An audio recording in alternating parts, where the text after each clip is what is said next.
नमस्कार, मैं कांचन लोखंडे। आज हम सीखने वाले हैं स्पर्श भाग एक, काव्यखंड पाठ 6, कविता 6, अग्निपथ। अग्निपथ यह कविता है हरिवंश राय बच्चन रचित कविता, उद्बोधनात्मक एक कविता है।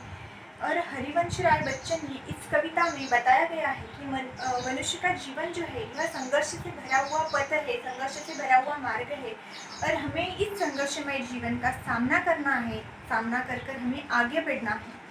कभी जीवन को अग्नि से भरा हुआ एक मार्ग मानता है और हमें इस अग्नि से भरे हुए मार्ग पर चलकर अपना जीवन बिताना है। संसार में अनेक कठिनाइयाँ आती है, अनेक संघर्ष आते हैं, तो हमें इससे मुंह मोड़कर या पीछे हटकर पीछे जाना नहीं है, या फिर हमें इन कठिनाइयों का सामना कर संघर्ष का जो भी हमारे जीवन में संघर्ष आते हैं उनका सामना कर हमें जीवन में आगे बढ़ना है।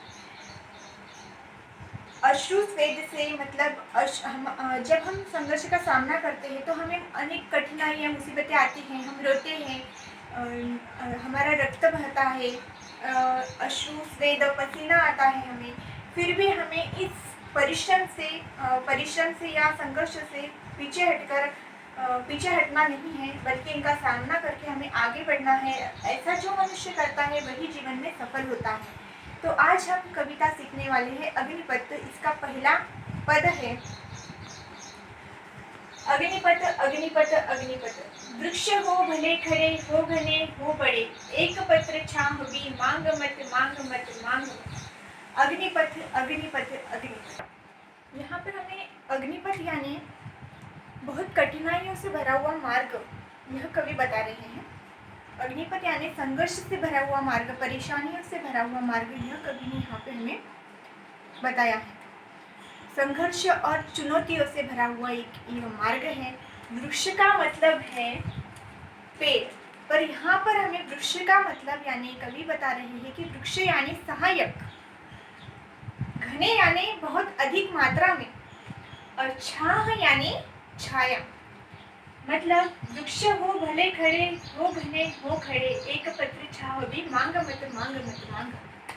इस कविता का भावार्थ है कि कवि बता रहे हैं कि जीवन में अनेक संघर्ष आएंगे, अनेक कठिनाइयाँ आएंगी, पर हमें इस ऐसे वक्त में वृक्ष के जैसे अनेक लोग सहायता करने के लिए आगे आएंगे, लेकिन हमें इनकी सहायता ना लेते हुए अपने जीवन में, संघर्ष रूपी जीवन में आगे बढ़ते जाना है। और किसी की सहायता ना लेते हुए अगर हम अपने इस संघर्षमय पथ पर, मार्ग पर आगे बढ़ते हैं तो हमारा जीवन निश्चित ही सफल होगा। कवि आग्रह कर रहे हैं कि जीवन में हमें अनेक सहायक मदद करने वाले लोग हमें इस वृक्ष के जैसे जीवन में मिलेंगे, लेकिन उनसे एक पत्र के बराबर, एक पत्ते के बराबर भी छाया मदद हमें नहीं लेनी है और आत्मनिर्भरता पर अपने जीवन में आगे बढ़ना है। और इस तरह हमें कवि ने यहाँ पर कठिनाइयों से लड़कर, हिम्मत से आगे बढ़कर, पीछे ना मुड़ना, आगे बढ़ना और संघर्ष से आत्मनिर्भरता पर, आत्मबल पर आगे बढ़ने की प्रेरणा हमें मिलती है। कविता का दूसरा पद है, तू न थकेगा कभी, तू न थमेगा कभी, तू न मुड़ेगा कभी, कर शपथ कर शपथ कर शपथ। अग्निपथ अग्निपथ अग्निपथ। यहाँ पर शपथ का अर्थ है कसम। शपथ का अर्थ बताया गया है कसम, और थमना यानी रुक जाना। थमना यानी कुछ देर के लिए वहां पर रुक जाना, और थकना यानी पूरी तरह से शिथिल हो जाना।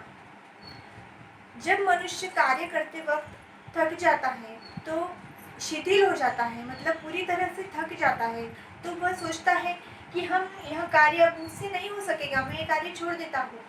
पर ऐसे ना करने के लिए कवि ने यहाँ पर हमें बताया है कि ऐसे मत करना, कि कोई भी मुसीबत आए तो थकना नहीं है, हमें थमना नहीं है, रुकना नहीं है, पीछे मुड़ना नहीं है, गतिशीलता से हमें आगे बढ़ना है।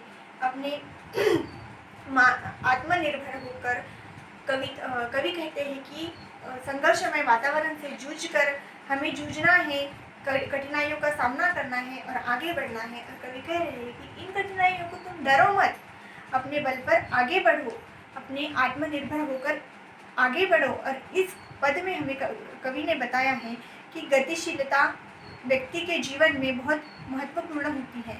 और गतिशीलता, इस पद में हमें गतिशीलता का संदेश कवि हमें देते हैं। अग्निरूपी मार्ग पर हमें रुकना नहीं है या किसी कार्य से डर कर घबरा कर पीछे मुड़ना नहीं है, हमें निरंतर आगे बढ़ना है। कविता का तीसरा पद है, यह महान दृश्य है, चल रहा मनुष्य है, अश्रु स्वेद रक्त से लथपथ लथपथ लथपथ अग्निपथ अग्निपथ अग्निपथ। अश्रु यानी आंसू, अश्रु यानी कि आंसू, स्वेद, स्वेद यानी पसीना, और लथपथ यानी सना हुआ। हे मनुष्य, यह संसार जो है संघर्षों से भरा हुआ है, और इसमें सबसे सुंदर दृश्य यही है कि मनुष्य अपने खून से, पसीने से कुछ कार्य करते वक्त जब लथपथ होता है, सना हुआ होता है, तभी यह इस संसार का सबसे सुंदर दृश्य होता है। संघर्ष करते हुए हमें बहुत पीड़ा होती है, मेहनत करते वक्त हमें बहुत पसीना आता है और खून पसीना हमारा बहता है, लेकिन इससे डरकर हमें पीछे मुड़ना नहीं है। अपने लक्ष्य की ओर पहुंचने के लिए हमें इससे लड़कर, अग्निरूपी पथ पर लड़कर, हमें संघर्ष से लड़कर जीवन में आगे बढ़ना है।